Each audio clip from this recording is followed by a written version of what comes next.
بالعالمین۔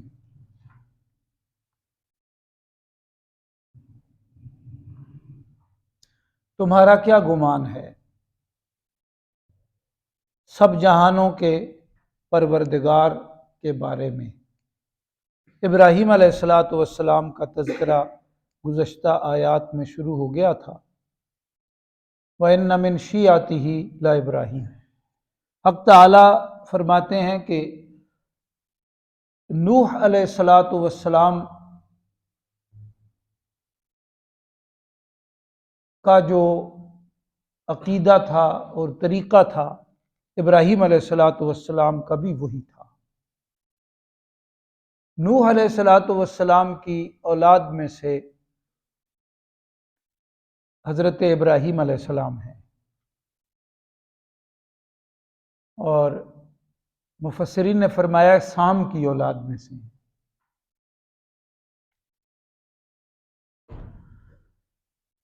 اور ابراہیم علیہ السلام سے پہلے جو جلیل القدر پیغمبر ہیں جن کا تذکرہ قرآن شریف میں آیا ہے، حضرت ہود علیہ السلام، حضرت صالح علیہ السلام، وہ بھی انہی کی اولاد میں سے ہیں۔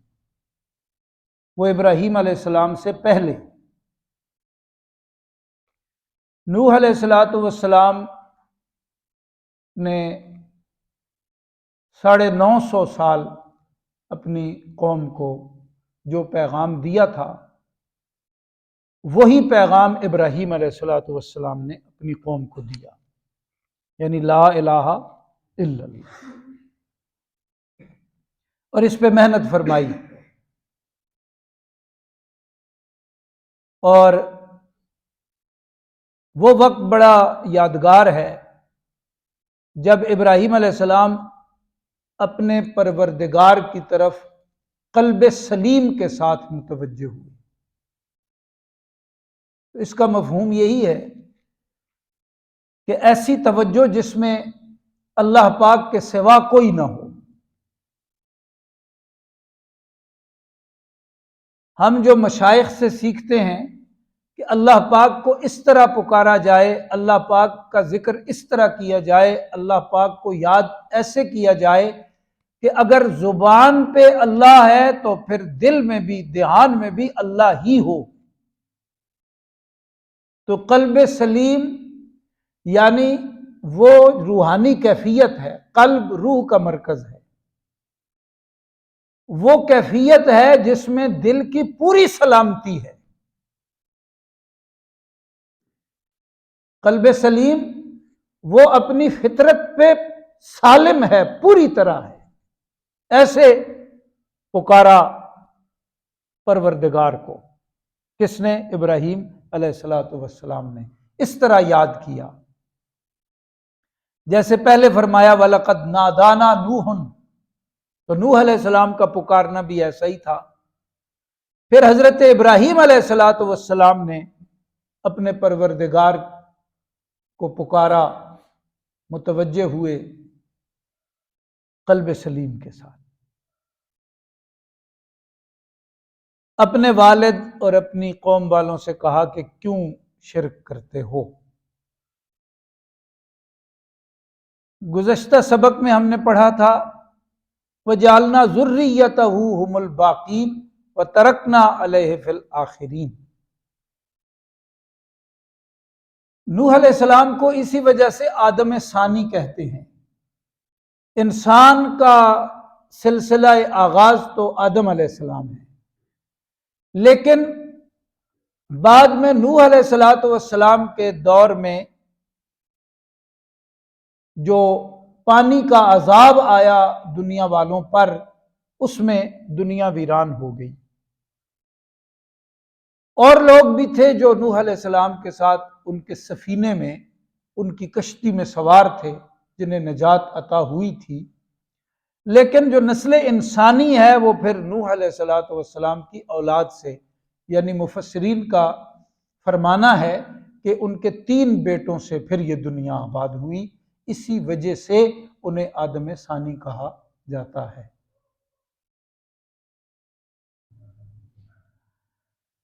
تو ایک مدت تک وہ اسی بات پہ رہے، وَتَرَكْنَا عَلَيْهِ فِي آخرین، یعنی توحید پہ قائم رہے۔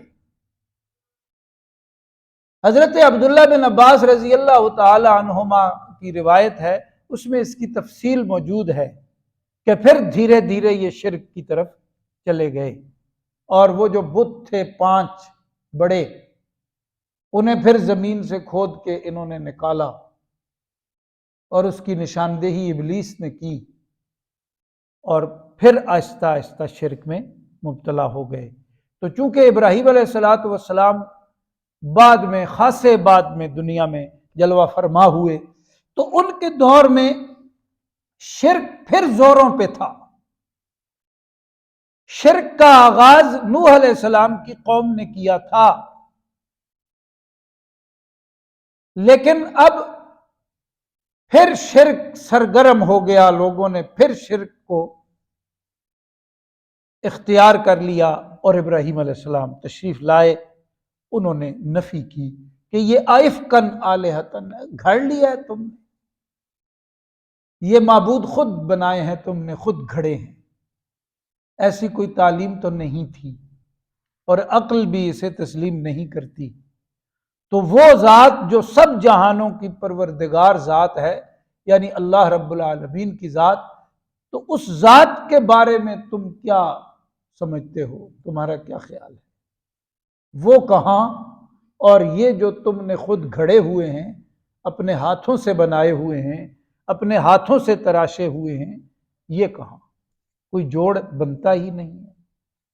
فنظر نظرتن فی النجوم، پھر آپ نے ایک نگاہ کی ستاروں کی طرف۔ یہ جو قوم تھی ابراہیم علیہ السلام کی، یہ بت پرست بھی تھی اور ستارہ پرست بھی تھی، اور ستارے، ایک ستارے کی پوجا میں سال میں ایک مرتبہ پوری قوم کھلے میدان میں نکلتی تھی، ایک میلے کی شکل بناتی تھی، اور وہاں اس ستارے کی رات بھر پوجا کرتے تھے۔ یہ سالانہ میلہ ہوتا تھا۔ تو اب جب یہ جا رہے تھے تو انہوں نے کہا ابراہیم علیہ السلام سے آپ بھی جائیں۔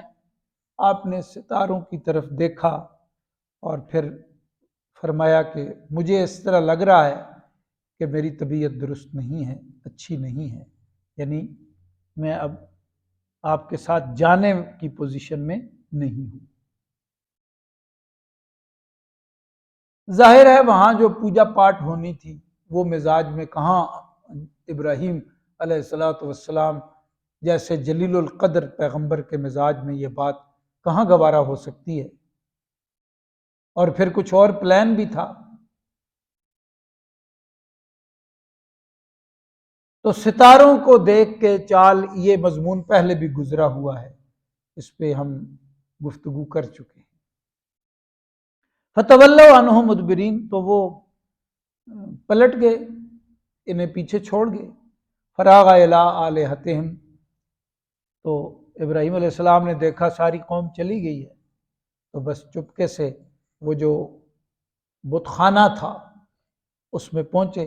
فقالا، تو آپ نے فرمایا الا تاکلون، تو ان کے سامنے نظر و نیاز پڑی ہوئی ہوگی، جس طرح شرک والے اور یہ رسم و رواج والے، بدعات والے یہ چڑھاوے چڑھاتے ہیں اور نذرانے لا کے رکھتے ہیں، تو یہ سارا کھاتا وہاں بھی تھا، یہ کوئی آج کا تو نہیں، پرانا ہے۔ تو وہ جو ادھر چڑھاوے تھے اور نذرانے تھے وہ جو پڑے ہوئے تھے، آپ نے فرمایا کھاتے کیوں نہیں؟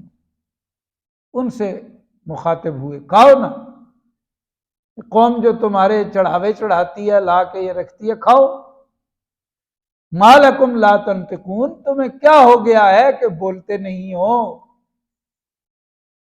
یہ اب ایسی بات ہے جسے اللہ رب العالمین نے قرآن شریف میں بیان کر دیا ہے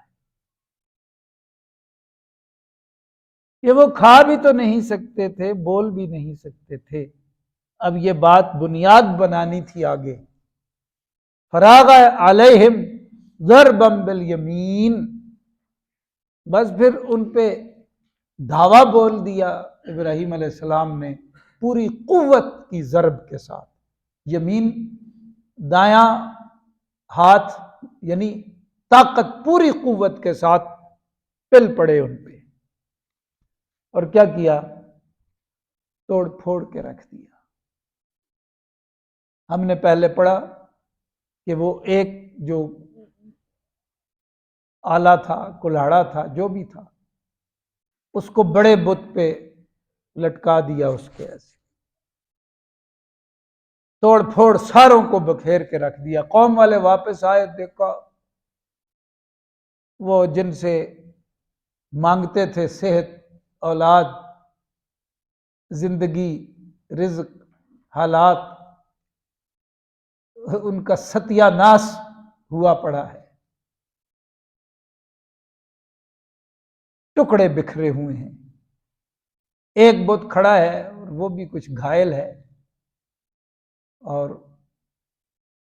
وہ جو کلہاڑا ہے یا وہ آلہ ہے وہ لٹکائے ہوئے ہے، باقی سب کام ملیا میٹ ہو گیا۔ وَاقْبَلُوا إِلَيْهِ يَزِفُّونَ، ایک کوہرام سا مچ گیا، یہ کیا ہو گیا ہے؟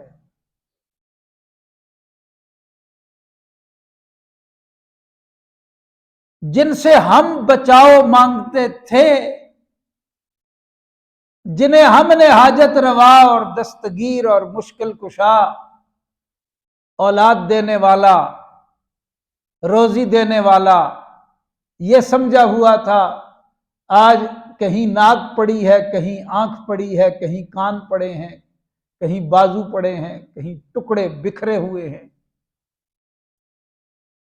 وہ کہتے ہیں مت ماری جائے تو پھر سمجھ جانا چاہیے تھا کہ یہ کچھ بھی نہیں ہے۔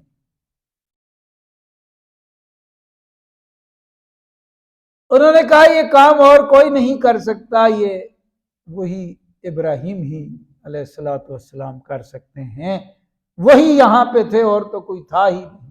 انہیں جب بلایا گیا تو یہاں قرآن شریف کا اختصار ہے، آپ انجان بنے ہوئے آئے۔ ہاں جی، کیا ہو گیا؟ ہمارے معبودوں کو کس نے توڑا ہے؟ آپ نے یہ کام کیا ہے؟ کہ معبودوں کو جو تمہیں زندگی دیتے ہیں، تمہیں اولاد دیتے ہیں، تمہیں رزق دیتے ہیں، تمہاری حفاظت کرتے ہیں، انہیں بھی کوئی توڑ سکتا ہے؟ جو تمہیں توڑ سے بچاتے ہیں وہ خود اپنے آپ کو نہیں بچا سکے، بات کیسی ہے یہ؟ ٹھہرو، اگلی بات بعد میں کریں گے، پہلے یہاں یہ مسئلہ تو حل کریں نا۔ اسی لیے فرمایا جو خود مشکلوں میں گھرتا ہے وہ دوسروں کی مشکلوں کو وہ مشکل کشا نہیں ہوتا، جو خود ضرورت مند ہو وہ حاجت روا نہیں ہوتا۔